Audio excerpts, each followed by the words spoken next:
ඔයාලත් පුතේ මේ වගේ ටයර් වලට ගහනවද? ඔයාලා දන්නවද පුතේ මේ ටයර් වලට ගහන්නේ මොකටද කියලා? හරි. මම අද කියලා දෙන්නම් මේ ටයර් වලට ගහන්නේ මොකටද කියලා. මෙච්චර දවස් ඔයාලා වීඩියෝ බලලා ඇති. ඒවයි ටයර් වලට ගහනවා. ඔයාලා ටයර් වලට ගහලා ඇති. හැබැයි ඔයාලා පුතේ හේතුව දන්නේ නැහනේ. අද මම කියලා දෙන්නම් මේ ටයර් වලට ගහන්නේ හේතුව මොකද්ද කියලා. මේක ගොඩක්ම වටින්නේ පොඩි ළමයින්ට. එහෙම කියලා ලොකු කට්ටියන්ට හොඳ නෑ කියලා එක නෙවෙයි. නමුත් පොඩි අයට තමයි වැඩිපුරම වටින්නේ.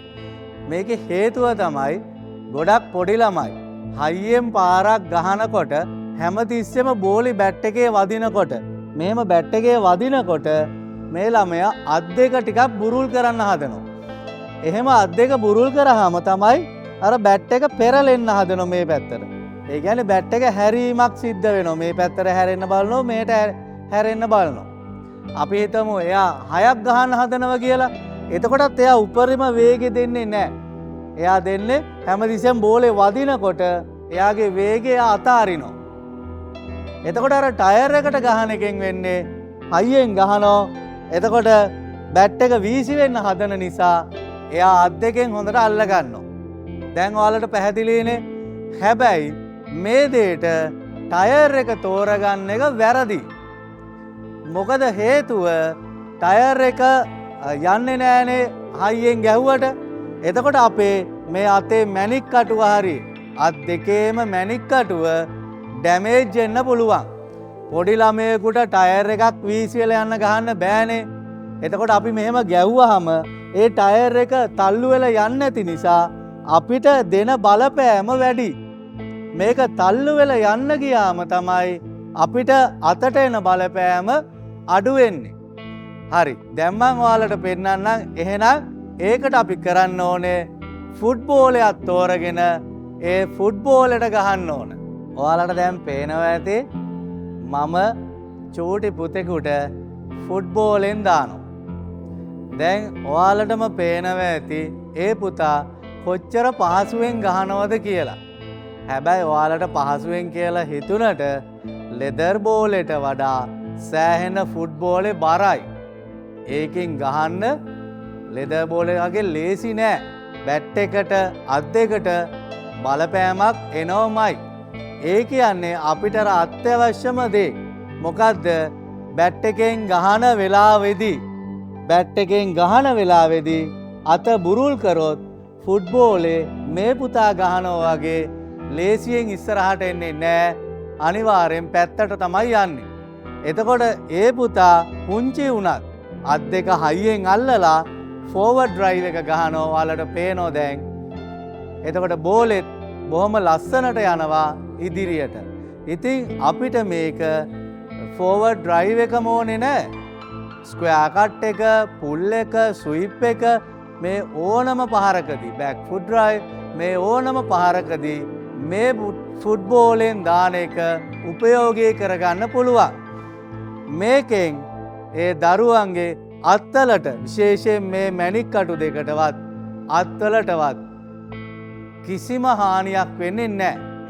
මොකද හේතුව ටයර් එකට ගහනකොට ෆලෝ ත්‍රූ එකක් යන්නේ නැහනේ.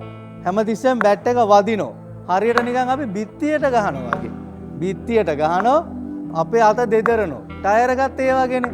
ටයර් එකටත් ගහනවා ටයර් එක යන්නේත් නැහැ. බැට් එකේ ෆලෝ ත්‍රූ එක යන්නේත් නැහැ. එතකොට මේ අත්වලට අපිට සෑහෙන අමාරුයි. චූටි ළමයිගේ අත් ඩැමේජ් වෙනවමයි. ඒක නිසා කවදාවත් ටයර් එකට ගහන්න එපා. ඔයාලා මේ වගේ ෆුට්බෝලයක් තෝරගන්න මේ විදියට ගහන්න. එතකොට අත්වලට ඩැමේජ් නොවි. අපේ බලාපොරොත්තුව අත් දෙක අර හයියෙන් අල්ලගන්න එකනේ. ඔයාලා මේ වෙනකන් සමහරකට දන්නේ නැතුව ඇති. ඇත්තටම මේකේ කෙරෙන්නේ අත් දෙක හොඳට හයියෙන් අල්ලලා ගහන එක. එතකොට තමයි ඒ දරුවා ගහන පාර හයියෙන් යන්නේ. මොකද ලෙදර් බෝලයයි ටෙනිස් බෝලයයි වෙනස්. ටෙනිස් බෝලේ ගැහුවට බෝලේ ගියාට ලෙදර් බෝලේ හැමතිස්සෙම බලන්නේ බැට් එක ආපස්සට තල්ලු කරගෙන බෝලේ යන්න. එතකොට ඒක එහෙම ආපස්සට යන්න නොවන විදියට අපි බෝලේ තල්ලු කරගෙන ඉස්සරහට යන්න නම් අපේ අත් දෙක හයියෙන් අල්ල ගන්න ඕන. අන්න ඒකට දෙන ට්‍රේනින් එකක් තමයි ඔයාලා ඔය දැකලා තියෙන්නේ ටයර් වලට ගහනවා. නමුත් ටයර් වලට ගැහුවොත් අපේ අත් දෙක ඩැමේජ් වෙනවා. ඒක නිසා ඒක වැරදි. ඒක නිසා ඔයාලා ඊට පස්සේ ෆුට්බෝලෙට ගහන්න. වයස දැන් චූටි ළමයෙකුට හිමීට දාන්න තව වයසින් වැඩි නම් ඒ ළමයට තව ටිකක් වේගෙ වැඩිපුර දාන්න පුළුවන්.